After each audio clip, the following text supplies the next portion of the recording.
Em nome de Patris et Filii et Spiritus Sancti. Amém. Estamos então hoje na... Bom, a gente é até difícil de dizer.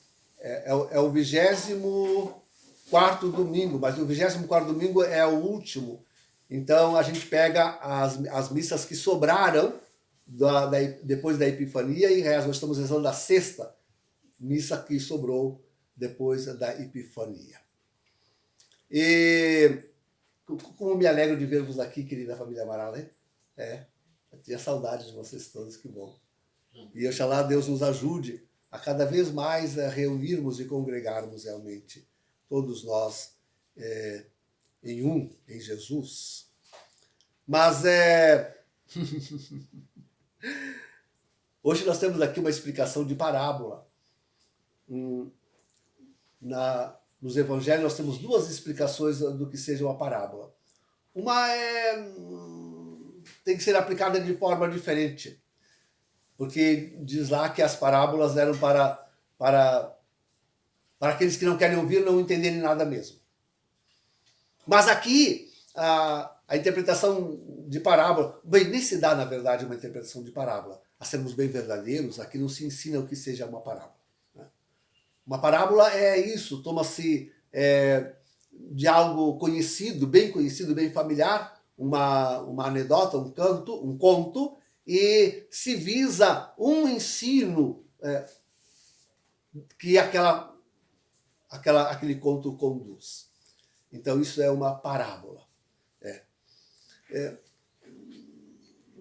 Eu queria dizer hoje que nós estamos vivendo a maior parábola jamais vivida, contada, narrada. O todo da realidade transformou-se para nós uma parábola que, na verdade, apesar de ter uma mensagem única e forte, queridos, fácil de identificar. Estamos na luta final.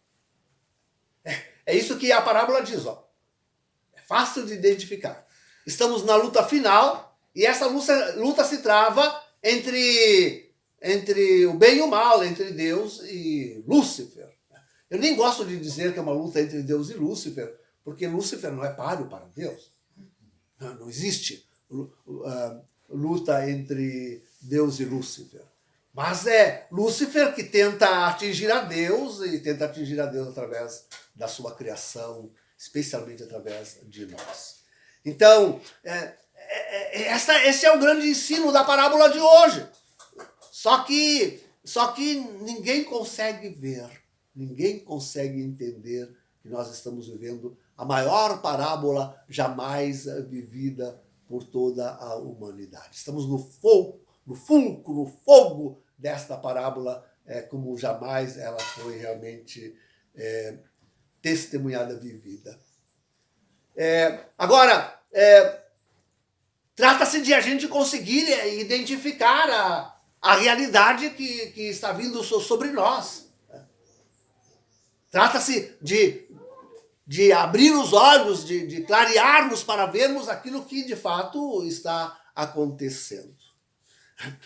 Tem uma parte da parábola que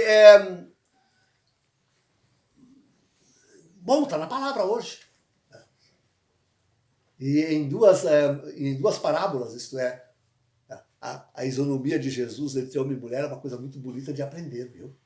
Aqui a gente vê de novo, ele fala para os homens, mas fala também para as mulheres. Né?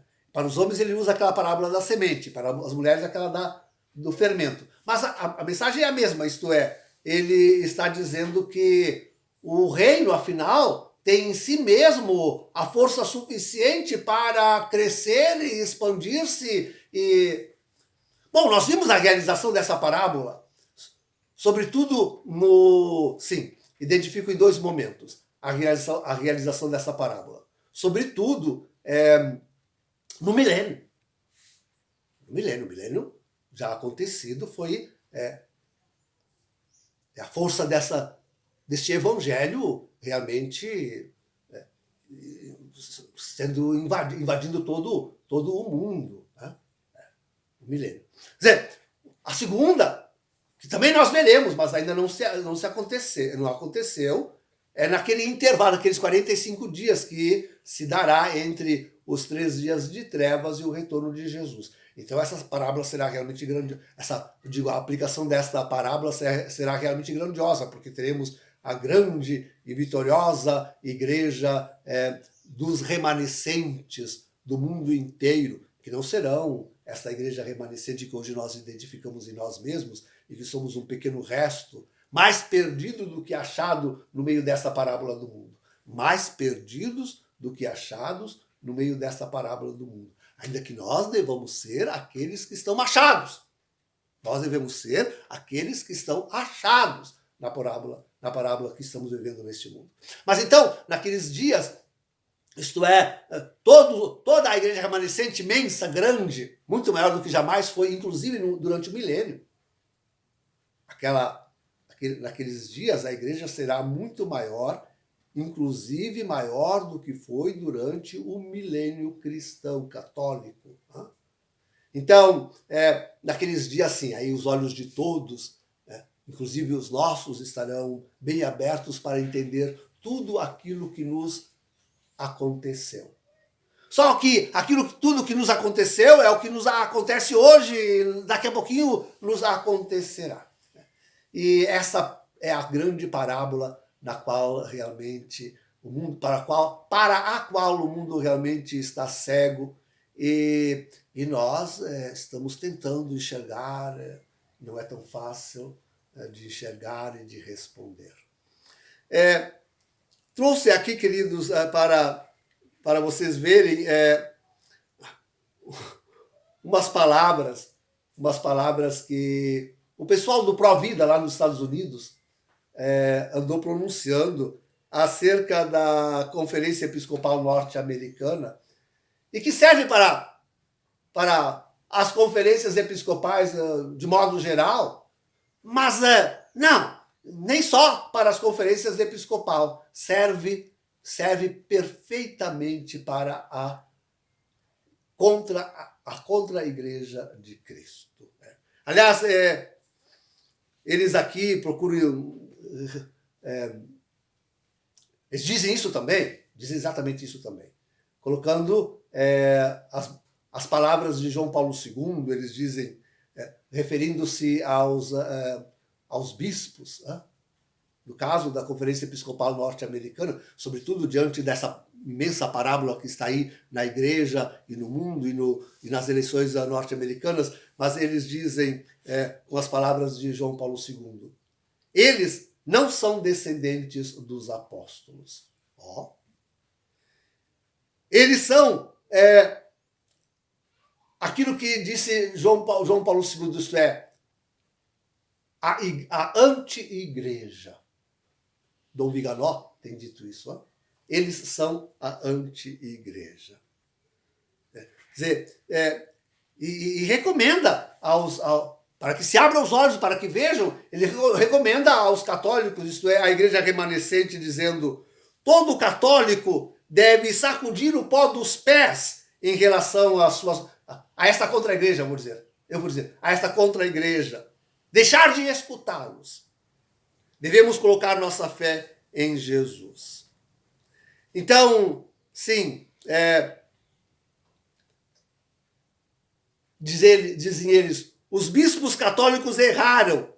E como católicos, temos vergonha deles. Hoje a igreja remanescente deve se envergonhar tremendamente da contra-igreja, dessa anti-igreja, com certeza.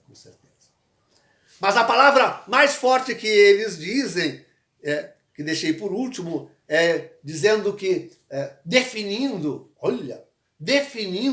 as conferências episcopais, eu digo, definindo a contra-igreja como um conglomerado irresponsável, sem caráter, de almas mortas. Está falando dos bispos.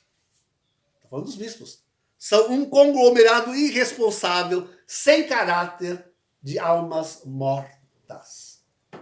Quer dizer, compreende, queridos? Nós estamos vivendo uma parábola gigantesca e nós estamos aí ao meio disto, querendo abrir os olhos, querendo enxergar, querendo nos colocar da parte das parábolas que Jesus hoje conta, como aqueles que, afinal, ainda fazem o reino presente e crescer, tem esperança de que o reino desabroche, embora sejamos atingidos por tudo e por todas essas coisas, né?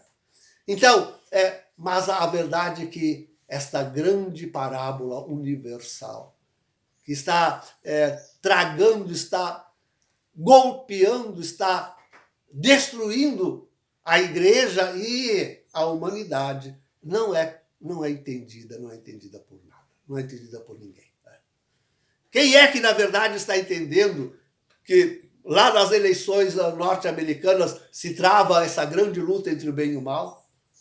Quem pode entender que hoje aqui no Brasil, dia de eleições também, nós devemos ter isso diante dos olhos e entender que é preciso escolher entre o bem e o mal.